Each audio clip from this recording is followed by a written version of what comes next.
Good morning, class. Today we are going to learn a very interesting and important topic, that is population.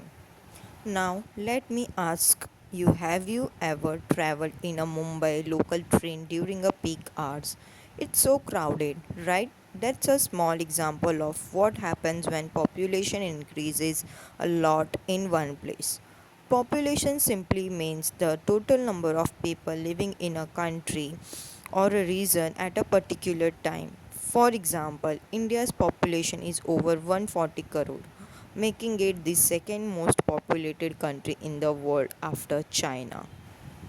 Have you ever think why do we need to study population? Because when we know how many people live in an area, what kind of jobs they do, or whether they are young or old, the government can make better plans. For example, if a city has more children, we will need more schools. If a village has more elderly people, we may need more hospitals or healthcare services. Let's understand with the key features of Indian population. Let's break this into four main parts. First one is size and growth.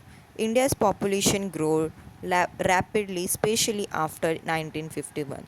More people means more demand for food, water, jobs and housing. Second one is distribution. Some states like Uttar Pradesh and Maharashtra have a large population.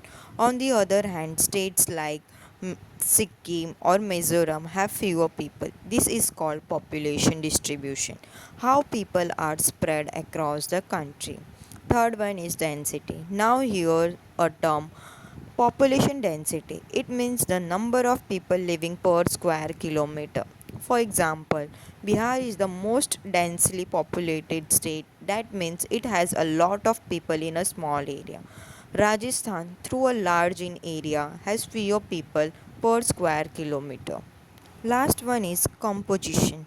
Population composition means the structure of the population, like how many are children, how many are working adults, how many are senior citizens, how many are literate, etc. This helps us understand the need of the population better.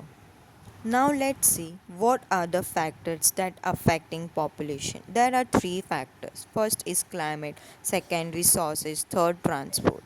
Let's discuss how they affects population in a particular region. Let's take first climate.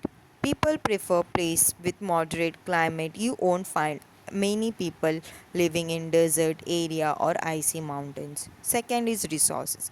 Area with good water supply, fertile soil and jobs that attracts many people. For example, people move to Mumbai or Delhi for better jobs opportunity. Last is transport. Place with good roads, railways and airports grow faster because people can move and work easily. Now let's move on population and development. Tell me, can population be good for a country? Yes, if the population is educated, healthy, and skilled, it becomes a powerful resource for the nation. But if there are too many people lives in a country and not having enough schools, jobs, or healthcare, it becomes a problem. That's why we say population must be balanced. So let's summarize what we have learned today about population. Population is not just a number, it's about people and how they live. A balanced population helps in development, while an unbalanced one can create challenge. So, learning about population helps us become responsible citizens. Thank you.